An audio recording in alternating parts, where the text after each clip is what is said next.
D'abord, il y a deux précisions à faire. Dans la notion d'imagerie opératoire, c'est une nouvelle notion qu'on utilise dans la recherche avec Caroline Bernard et Alexandre Castonguay. Et dans la relation avec les relations virtuelles, ça fait plutôt rapport à des œuvres qui ont été créées il y a une vingtaine d'années, depuis une vingtaine d'années. Donc, j'ai jamais vraiment relié les deux formellement. Ça pourrait être fait, mais je ne l'ai jamais fait. Donc, dans les relations virtuelles, ça touchait un corpus d'œuvres qui date du milieu des années 90 jusqu'au début des années 2000.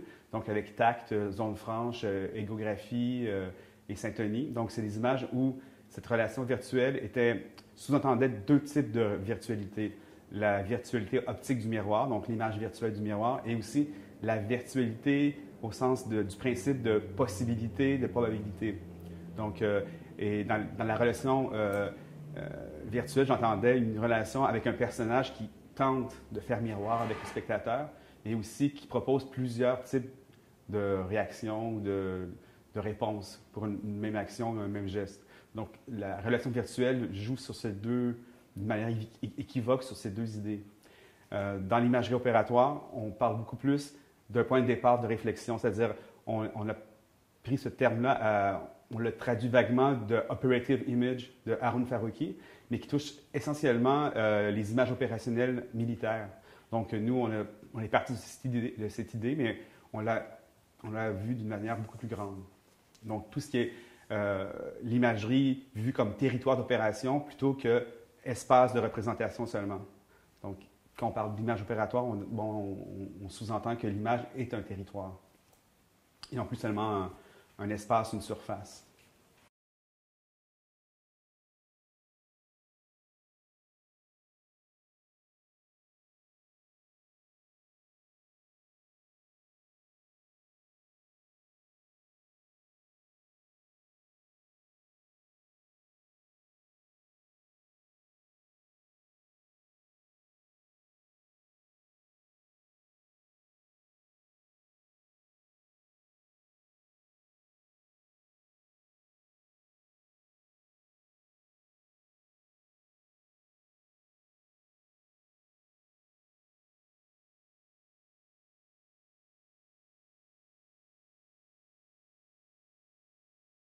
Réalité dans ton travail? Donc, c'est à l'origine de ces pièces-là. Je voulais absolument relier le regard au toucher. Donc, il y avait une fonction haptique où le toucher vient informer le regard vient informer le toucher.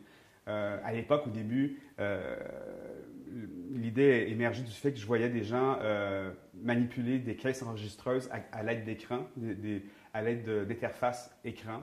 Je me disais, bon, on peut faire plus que toucher à des claviers virtuels. On pourrait établir un contact avec le toucher de manière esthétique. Donc, l'idée qui m'est venue, c'est carrément de toucher à l'autre qui était l'enjeu. Donc, Zone Franche a été le premier projet. On peut caresser un corps qui se déplace. Dans ce cas-là, c'est une animation d'une photographie qui peut varier au toucher. On voit apparaître des scarifications, des mots scarifiés sur la peau en déplaçant le regard avec le toucher. Donc, sur les chevilles, on peut voir un mot, on y touche, ce mot se transforme et on entend une réplique vocale qui vient commenter la transformation sur l'épiderme. On se déplace ailleurs, on arrive au plexus, on a d'autres termes, on touche à plusieurs reprises, le mot prend plusieurs formes et les répliques changent à mesure qu'on navigue sur le corps. Donc, c'est une animation de photographie. À l'époque, les ordinateurs ne pouvaient pas afficher plus de 256 niveaux de couleur ou de gris. Donc, j'ai décidé de travailler en noir et blanc pour avoir la meilleure qualité d'image, pour éviter des effets de pointillés. Donc, c'est un personnage féminin qui nous raconte sa vie mentale. On a accès à sa mémoire par l'épiderme. Mais son épiderme est toujours en train de se transformer, bien que les scarifications sont censées être permanentes. Dans ce projet-là, elles se transforment et prennent d'autres formes au rythme de fondu enchaîné. Donc, c'est assez rapide. Donc, c'est un corps en mutation, comme l'esprit peut être en mutation avec des connexions neuronales, tout ça. Donc, on voit sur l'épiderme le fonctionnement de la mémoire, finalement. Donc, c'est pour TAC, Zone Franche plutôt. TAC, c'est un visage qu'on peut contrôler au doigt et à l'œil et qui est déformé pour devenir monstrueux au contact de notre main, notre toucher. Et donc, il s'écrase sur la surface de l'écran et en caressant l'écran, on maltraite le visage qu'on voit. Et donc, ça nous met en position de contrôle sur un visage. Si on relâche l'attention, l'image devient floue et puis on perd la vision des traits, des yeux, du nez, tout ça. Et quand on retouche, on voit le visage s'aplatir et on peut le contrôler, comme je disais, au doigt et à l'œil. On pourrait développer les autres, mais je ne sais pas si ça vaut la peine ou c'est trop détaillé. Si c'est par rapport à ta conception de ce rapport entre le visuel et le toucher, si tu veux en préciser, Pour moi, le toucher est vraiment important, c'est parce que souvent, on voit les technologies numériques comme des technologies immatérielles. Je ne crois pas qu'elles sont immatérielles. Quand on travaille avec ces technologies-là, on voit très bien quel matériel ça exige, que l'information ne peut pas flotter dans l'éther. L'information est inscrite sur des disques durs. Ces disques durs-là sont manipulés par des interfaces, des claviers, des souris, des écrans tactiles. Donc, il y a tout un appareillage matériel qui touche à une information pour nous. Donc, le fait pour moi de toucher à l'image, de toucher à l'information, devenait important. En utilisant les interfaces tactiles, ça me permettait de faire la distinction entre ce qui était immatériel et intangible, tangible. Donc, pour moi, la distinction est plus importante de comprendre le numérique dans sa facette intangible et sa facette tangible plutôt que de dire c'était matériel et matériel. Donc, il y avait cette idée. Le fait de toucher aussi amenait une sensualité et aussi un rapport à la contemplation qui est active. C'est-à-dire, normalement, toute lecture d'une image est participative. Sauf que si je regarde un tableau, ma participation est implicite. Lorsque je touche une image, ma participation devient explicite. Donc, il y a une grande différence parce que du moment que je touche à une image, je deviens aussi l'objet du regard des autres spectateurs. Mais si je ne fais que regarder, c'est très rare, les gens vont regarder, quelqu'un regarder. Mais dès qu'on touche, on devient un élément de l'œuvre. Et donc, il y a une forme d'inhibition pour certains d'aller manipuler l'œuvre. Et pour d'autres, il y a un intérêt à s'exhiber en train de regarder. Parce qu'il y a un engagement. Si on touche un corps nu, bien, il peut y avoir une certaine gêne d'être vu en train d'explorer certaines zones plutôt que d'autres. Donc, il y a vraiment une exposition de soi dans l'utilisation de l'œuvre. On n'est plus seulement dans un regard implicite, mais un regard explicite qui devient action pour les autres. Donc, tout ça, le toucher, amène cet aspect-là dans la lecture de l'œuvre d'art.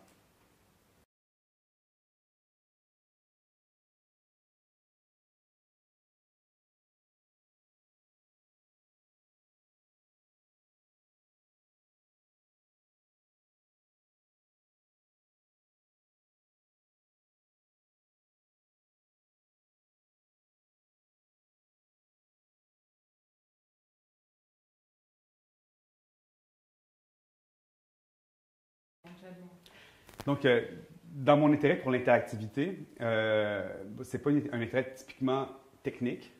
Derrière ça, il y a un désir de vouloir aborder la notion d'intersubjectivité. Donc, ce qui amène des problèmes de fragilité de rapport, de mystère, comment arriver à comprendre l'autre, comment apprendre à le déchiffrer. Donc, il y a toujours un peu de mystère dans les projets que je présente. Il y a aussi des retournements de situation. Un geste qui peut sembler anodin peut devenir un geste de contrôle, même un geste d'agressivité, sans nécessairement que ce soit volontaire de la part du spectateur. Ça place le spectateur devant une œuvre où il croit avoir le contrôle et à mesure où il manipule l'œuvre, c'est plutôt lui qui s'adapte à l'œuvre, c'est plutôt lui qui s'adapte à la réaction de l'ordinateur. Donc, mais c'est souvent inconscient. Les gens ne se rendent pas compte à quel point ils s'adaptent et ils suivent. Au point que certaines fois, ils n'ont pas le contrôle. Par exemple, dans l'œuvre À portée de souffle, qui a été faite pour un seul participant ou un seul interacteur, à l'aide d'un téléphone cellulaire, il peut contrôler une image publique. Mais il y a plein de gens qui téléphonent en même temps, ne se rendent pas compte qu'ils n'ont pas obtenu la connexion et adoptent exactement le bon comportement tout en n'ayant pas le contrôle informatique de l'œuvre. Donc, eux-mêmes sont en train de répondre à l'image, pensant contrôler l'image. Mais en fait, ils sont en train de se synchroniser sur ce qu'ils voient. Ils comprennent ce qui doit se passer et finalement, leurs mouvements suivent l'action. Donc, il y a cette idée d'ambiguïté de la relation.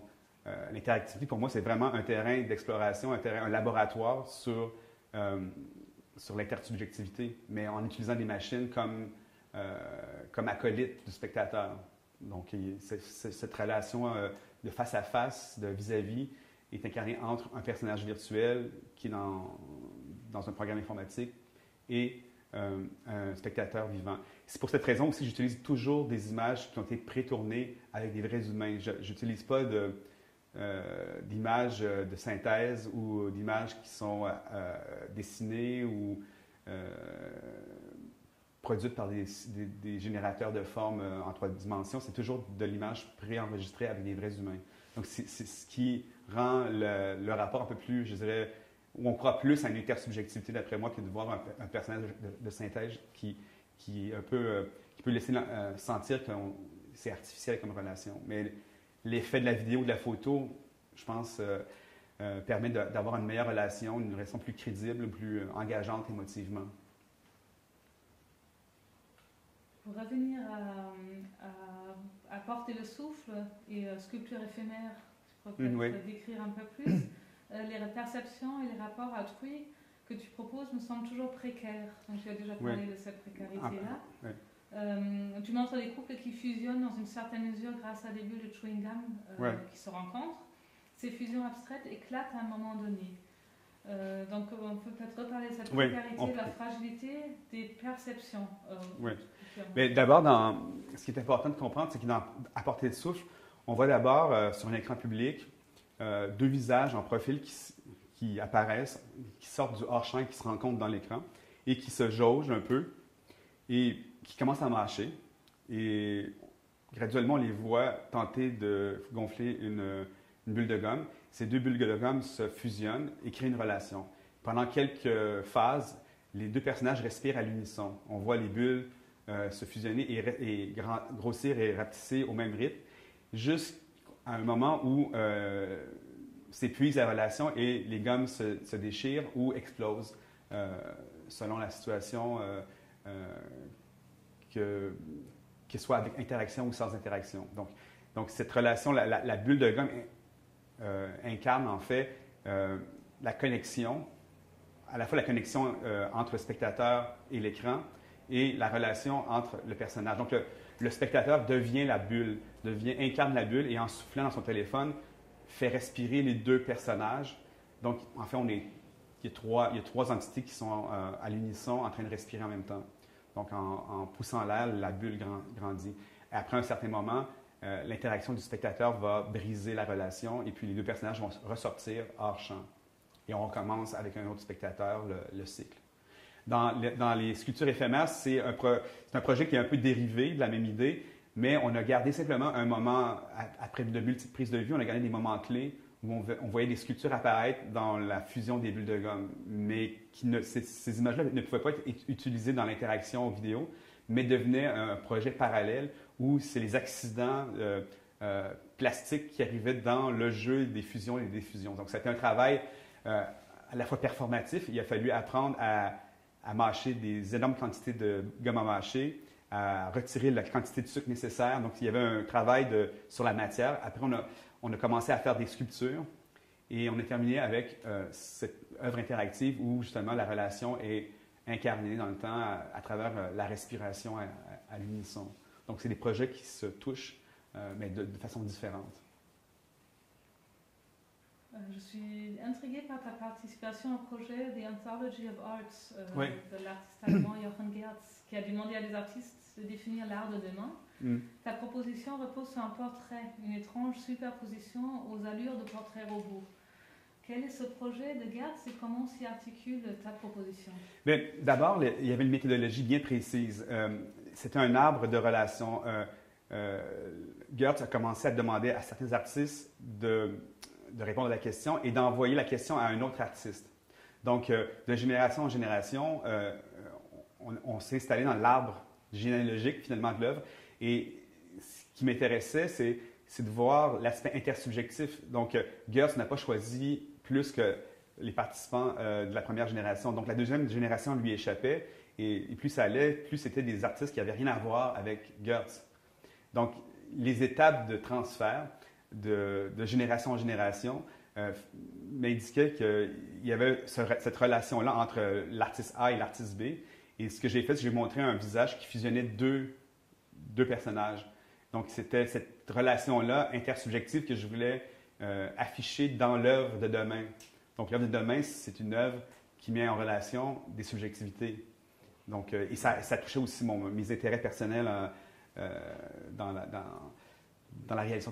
réalisation de mes œuvres, parce que cette image-là reflète aussi les œuvres où on voit des face-à-face entre deux personnages ou le face-à-face entre l'œuvre et le spectateur. Donc, il y a toujours cet espace entre deux entités, soit deux subjectivités, mais ça peut être une subjectivité artificielle, une subjectivité naturelle, ou deux subjectivités artificielles, ou deux naturelles. Donc, tout ça, ça incarnait, ce visage hybride incarnait cette idée de placer l'intérêt entre les subjectivités.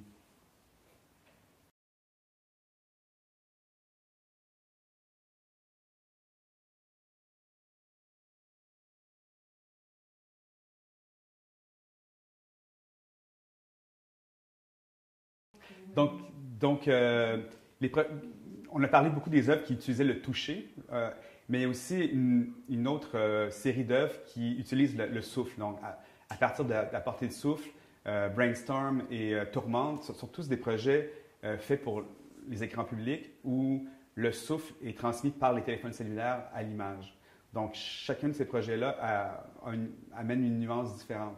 Dans le cas de Brainstorm, on a laissé tomber le téléphone cellulaire parce qu'on avait une salle à combler, et c'était un projet qui était en principe unique. Donc, on a utilisé un anémomètre plutôt que le téléphone cellulaire pour pouvoir travailler autrement. On revient avec Tourmente, avec la téléphonie cellulaire. Et dans ce cas-là, quand on souffle, on lance une violente bourrasque de vent dans le visage d'un personnage. Au premier regard, on voit un personnage troublé. On lui demande de téléphoner, on téléphone, on souffle en suivant les directives qui s'affichent à l'écran. Et en soufflant, on se rend compte qu'on vient de complètement bouleverser, d'agresser le personnage avec une violente bouffée d'air qui voit à peu près à 200 km à l'heure, un courant d'air qui voit à peu près à 200 km à l'heure. Donc, ça équivaut à tomber en parachute. Donc, les gens sont complètement agressés. Par la suite, lorsque le vent arrête, ils sont traumatisés nécessairement. Mais le traumatisme, on le voit avant de poser le geste. Donc, en téléphonant, on nous dit d'où vient cet air. Vous pouvez téléphoner pour le savoir. On téléphone, on dit si vous voulez changer l'atmosphère, soufflez dans votre téléphone cellulaire. En soufflant, paf, les gens propulsent la bourrasque. Donc, ça a été fait pour l'espace public pour justement nous ramener graduellement à penser à notre impact à travers les technologies, de montrer qu'on a un impact sur l'autre. Et que cet impact-là, l'interface, même s'il est ludique, pourrait avoir d'autres fonctions que le ludisme. Donc, on peut annoncer des mauvaises nouvelles avec un texto qui peuvent avoir le même impact qu'un choc, un très grand choc. Donc, souvent, le filtrage des technologies nous empêche de voir souvent la conséquence de nos gestes. Donc, c'est un peu cette idée qui était derrière ça, c'est d'une manière ludique de renverser une situation qui semble anodine.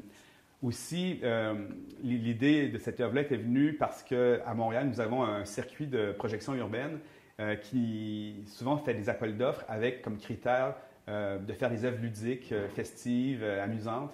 Il n'y a pas de place pour la critique. Donc, j'ai essayé de trouver une façon ludique d'aborder la détresse humaine, l'agression, et que ça puisse rentrer dans le cadre esthétique du concours.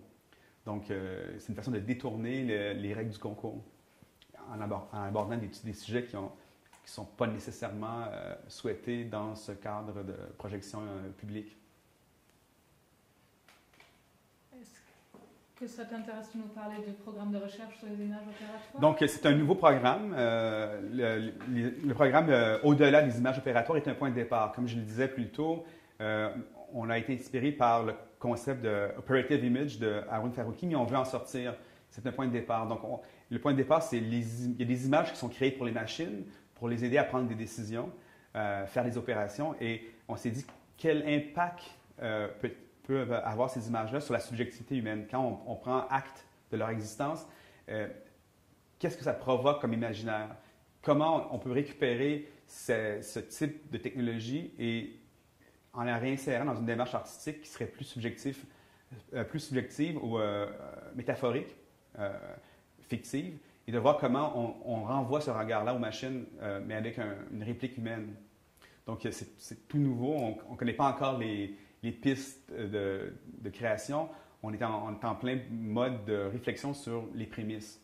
Mais on va voir c'est un programme de 3 ans, donc on va voir dans les prochaines années comment l'imaginaire des membres du groupe vont réagir à ce concept d'image opératoire. Mais on ne va pas nécessairement refaire des images opératoires comme les militaires le font ou comme les médecins peuvent le faire. Donc, on essaie de détourner, de dévier, de chercher les défaillances, de provoquer des effets étonnants, mais sans respecter l'usage d'origine de ces images-là.